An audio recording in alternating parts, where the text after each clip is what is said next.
মুম্বাইয়ের কান্দিওয়ালিতে মারাঠি অভিনেত্রী উর্মিলা কোঠারির গাড়ির ধাক্কায় নির্মাণ শ্রমিক নিহত হয়েছেন। জানা যায়, অভিনেত্রীর শুটিং শেষে ফেরার পথেই ঘটে এই মর্মান্তিক দুর্ঘটনা।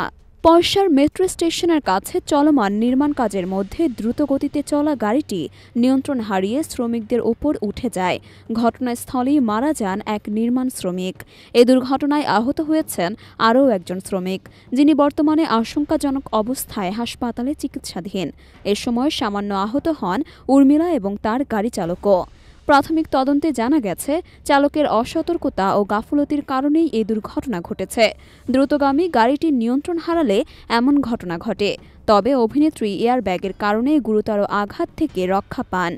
চালকের বিরুদ্ধে ইতিমধ্যেই মামলা দায়ের করা হয়েছে। উর্মিলা কোঠারি মারাঠি সিনেমার জনপ্রিয় মুখ। শুভমঙ্গল, সাবধান এবং তিসাদ্ধা কায়কার্তে এর মতো সিনেমায় অভিনয়ের জন্য তিনি বিশেষভাবে পরিচিত। প্রায় ১২ বছর পর তিনি ছোট পর্দায় ফিরেছেন।